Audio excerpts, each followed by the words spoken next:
Lucky Radhika को पानी की जिद छोड़कर वहां से निकल आया था। उसके ऊपर से बैन भी हट चुका था, लेकिन यह बात प्रफुल्ल के गले उतरने का नाम नहीं ले रही थी। वो चाह रहा था कि लकी अपना डिसीजन वापस ले, लेकिन जब लकी ने उसकी बात नहीं मानी तो उसने लकी के जाने के बाद विराज और शहनाज को जलील करना शुरू कर दिया। वो शहनाज को तो मारने तक पर आमदा हो गया था, लेकिन तभी प्रभुलाल ने उसे चेताया और वो जोश में अपने होश खोए जा रहा था उसे ये बताया। प्रभुलाल ने उसे समझाते हुए कहा, इसे मारना नहीं चाहिए सर, बल्कि इस लड़की को अपने फायदे के लिए इस्तेमाल करना चाहिए। अगर हमारे साथ ये रहती है तो हमें इससे काफी फायदा हो सकता है। बाद में अगर हम लकी की वजह से कहीं किसी तरह की दिक्कत में फंसते हैं तो हम इसे अपने रामबाण की तरह इस्तेमाल कर सकते हैं ना सर। फिर लकी भी हमारा कुछ नहीं बिगाड़ पाएगा। प्रफुल्ल के हाथों में भले ही शहनाज की गर्दन थी, लेकिन फिर भी वो प्रभुलाल की बात को बहुत ध्यान से सुन रहा था। उसकी बात सुनने के बाद में वो थोड़ा सा शांत हो गया और फिर उसने शहनाज की गर्दन छोड़ दी। बहुत देर बाद शहनाज की सांस में सांस आई। लेकिन ना, मुझे एक चीज समझ नहीं आ रही, लकी अब मेरे बराबर आकर खड़ा हो गया है, ऐसे में मैं उसका क्या करूं? सबसे पहले तो आप अपना दिमाग शांत कीजिए। आप बहुत कुछ कर सकते हैं। आप अभी भी मैच हारे नहीं है। लकी को हराने के लिए आपके पास में 1000 तरीके और हो सकते हैं। मैं जानता हूं कि आप ऐसे हार नहीं सकते, आपसे वो जीत नहीं सकता है। प्रभुलाल ने प्रफुल्ल की चिंता पर अपनी तरफ से राय देते हुए कहा। प्रफुल्ल को भी उसकी बात ठीक लग रही थी, इसलिए उसने शहनाज को छोड़ दिया और विराज को फिर से एक लात मारकर वहां से बाहर आ गया। प्रभुलाल भी उसके पीछे दुम हिलाता हुआ बाहर आ गया। जैसे ही प्रभुलाल वहां से निकला तो सभी लोग जो अभी तक अपने घुटनों पर बैठे थे वो सब अपनी जगह पर से खड़े हो गए। उनके दिमाग में उस चीज की तस्वीरें साफ चलने लगी थीं जो उनके साथ में अभी अभी हुआ था। फिर जब वो पीछे की तरफ घूमे ये देखने के लिए कि वो सच में गए भी थे या फिर नहीं, तो उन्होंने देखा कि वहां पर 6 गार्ड्स की लाशें पड़ी हुई थी। उनके सिर में से जो छेद था उसमें से अभी भी खून रिस रहा था और उसके ऊपर मक्खियां भिनभिना रही थी। उनकी इस तरह की हालत देखकर वहां खड़े सब लोगों को नरक के एक बार में ही दर्शन हो गए। माहौल में बहुत ज्यादा तनाव था। हर कोई ऐसा महसूस कर रहा था कि अब वो यहाँ पर एक सेकंड के लिए भी रुक नहीं सकता था और इसलिए सब लोगों ने धीरे धीरे विराज की कोठी से अपने कदमों को अपने घर की तरफ मोड़ना शुरू कर दिया। अब वहां सिर्फ विराज, उसके पिता, शहनाज, उसका परिवार और कुछ घर वाले ही रह गए थे। विराज इस शादी से जरा भी खुश नहीं था। विराज के पिता और उसकी मां ने शहनाज और उसके परिवार को वहीं पर कुछ देर के लिए छोड़ा और फिर वो विराज को अपने साथ लेकर एक कमरे में आ गए। जब उसके पिता ने देखा कि विराज के पैजामे पर पेशाब के दाग लगे हुए थे तो उसे अपने बेटे पर ही ना चाहते हुए गुस्सा आ गया। तुम्हें इतना डर क्यों लग रहा था? वहां पर तुम्हारा पेशाब निकल आया, नाम डुबा दिया तुमने हमारा और हमारे परिवार का भी। कुंवर ऐसे होते हैं? मुझे तो समझ नहीं आ रहा कि तुम्हारी मां की कोख से तुम जैसा डरपोक बच्चा कैसे जन्म ले सकता है। विराज ने अपने पिता की डांट खाई और फिर अपना सिर नीचे झुका लिया। उसे समझ नहीं आ रहा था कि इस बात का उसे कैसे और क्या जवाब देना चाहिए। वो खुद भी इस तरह से अपना पैजामा नहीं भिगाना चाहता था, लेकिन वो बस अपने आप को रोक नहीं पाया। तो फिर वो क्या करता? फिर कुछ सेकंड बाद में विराज ने अपना सिर ऊपर उठाया और अपने पिता की तरफ देखते हुए कहा, पापा, वैसे ये लकी कौन है और आप उससे इतना डर किस बात पर गए थे? उसके पिता ने फिर से उसकी तरफ झल्लाते हुए देखा और कहा, इसीलिए कहता है घर परिवार के काम में थोड़ा सा ध्यान दो, सारा दिन बस अय्याशी करना है। तुमने देखा नहीं कि रुस्तम डांगी जैसा आदमी उससे कितनी अदब से बात कर रहा था? मुझे तो लगता क्या है, बुरा पता है कि वो अग्रवाल परिवार का वारिस है। आज हम जो कुछ भी है ना, वो इस वजह से नहीं कि हमारे पुरखों ने हमारे लिए ढेर सारी दौलत छोड़ दी थी। वो भले ही छोड़ी होगी, लेकिन फिर भी हम जो हैं वो इनकी वजह से हैं। इनकी वजह से हमें आज जाना जाता है, हमारा धंधा चलता है। तुम्हें लगता होगा कि हम तो यहाँ के राजा महाराजा हैं, लेकिन असल में अग्रवाल परिवार के आगे ना हम एक प्यादा भरे हैं। असल राजा तो वो हैं। विराज चाहकर भी इस बात को तो पचा नहीं पा रहा था।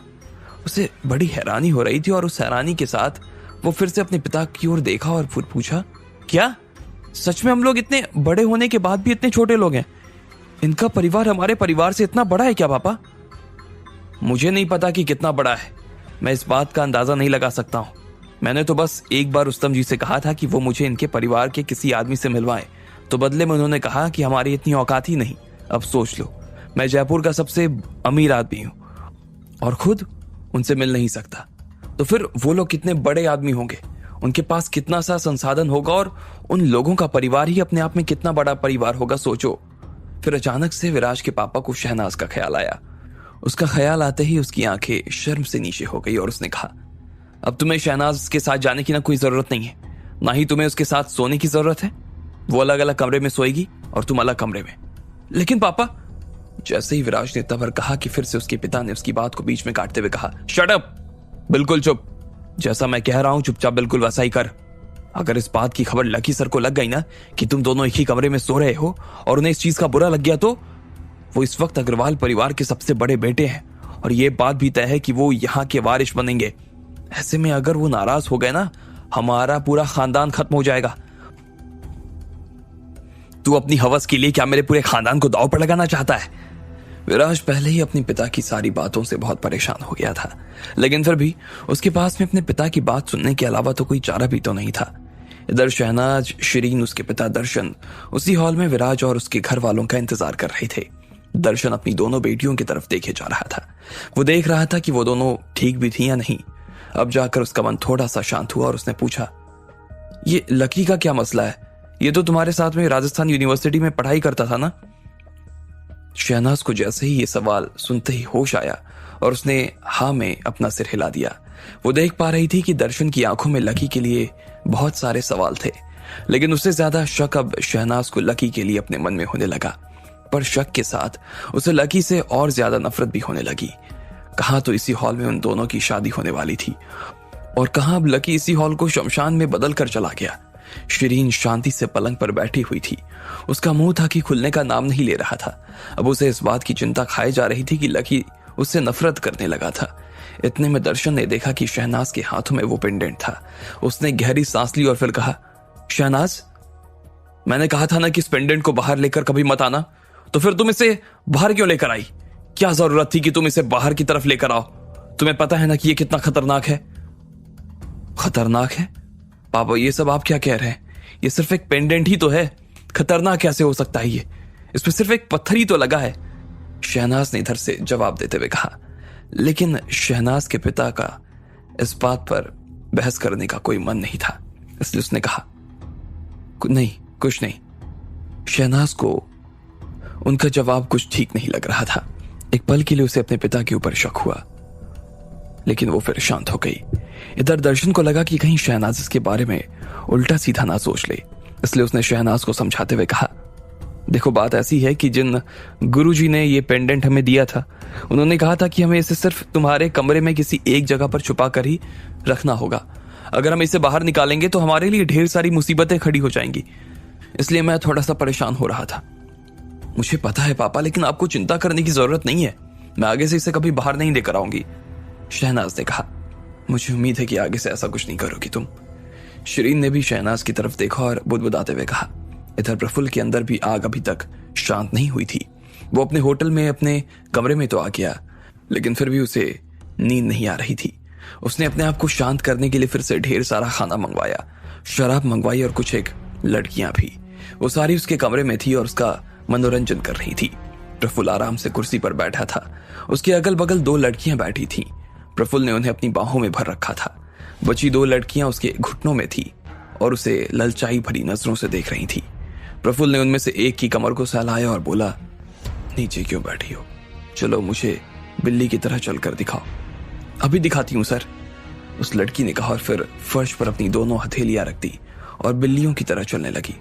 और तुम कुतिया की तरह, और साथ में उसकी आवाज भी करना। प्रफुल्ल ने दूसरी लड़की के कमर को अपने पैरों से सहलाते हुए कहा, जी सर। और उस लड़की ने भी प्रफुल्ल के सामने भौंकना शुरू कर दिया। प्रफुल्ल के एक तरफ बिल्ली और दूसरी तरफ कुतिया घूम रही थी। हा, बहुत बढ़िया, क्या आवाज निकाल रही हो, शानदार, प्रफुल्ल ने हंसते हुए कहा। वो दोनों लड़कियां जो उसके आसपास बैठी थी, उन्होंने भी उसके साथ हंसना शुरू कर दिया था। तड़ाक तड़ाक तड़ाक। इतने में प्रफुल्ल ने उन दोनों लड़कियों के गाल पर थप्पड़ लगा दिया और गुस्से में उन्हें देखते हुए बोला, तुम्हारी हिम्मत कैसे हुई हंसने की? मैंने तुम्हें यहां पर हंसने के लिए बुलाया है क्या? उन दोनों लड़कियों के होठों के किनारे पर से खून आने लगा। उन दोनों ने प्रफुल्ल की ओर देखा और बोली, हमसे गलती हो गई सर, माफ कर दीजिए, हमें इस तरह से हंसना नहीं चाहिए था। शाबाश, तो चलो मेरे लिए रोना शुरू करो, रो कर दिखाओ मुझे, प्रफुल्ल ने गुस्से में कहा। वो दोनों लड़कियां फिर से उसकी बात सुनकर डर गई। उन्होंने तुरंत रोने की एक्टिंग करनी शुरू कर दी। जब प्रफुल्ल अपने आसपास इतनी तरह की आवाजें सुन रहा था तो उसे काफी अच्छा लग रहा था। वो काफी शांत और तृप्त महसूस कर रहा था। उसे लग रहा था जैसे वो नशे की गहराई में उतरने लगा था। अभी तक उसके साथ में जो कुछ भी हुआ था वो सारी चीजें एक बार के लिए वो भूल गया। वो इस बात को भूल गया था कि लकी के ऊपर से बैन हटा दिया गया। बहुत अच्छे, शाबाश शाबाश। इतने में प्रभुलाल उसके लिए 500 के नोट की गड्डी लेकर आ गया। प्रफुल्ल ने लिफाफा खोला और सीधा वो नोट उन लड़कियों के ऊपर उड़ाना शुरू कर दिया। वो उन्हें उड़ाए जा रहा था। उनमें से कुछ नीचे जमीन पर गिर गए तो कुछ खाने की प्लेट में जा गिरे। उन चारों लड़कियों ने पागलों की तरह पैसा उठाना शुरू कर दिया। वो पागल हुए जा रही थी और बहुत सारा पैसा इकट्ठा कर रही थी। प्रफुल्ल उन्हें देखे जा रहा था और ये सब देखते हुए उसे बहुत मजा आ रहा था। अब आगे क्या होने वाला था, उसका ये मजा कहाँ तक जारी रहने वाला था? आपको क्या लगता है, क्या होंगे इन सभी सवालों के जवाब? कमेंट बॉक्स में कमेंट करके हमें जरूर बताएं। और सभी सवालों के जवाब को जानने के लिए सुनते रहिए इंस्टा मिलियनेयर सिर्फ पॉकेट एफएम पर।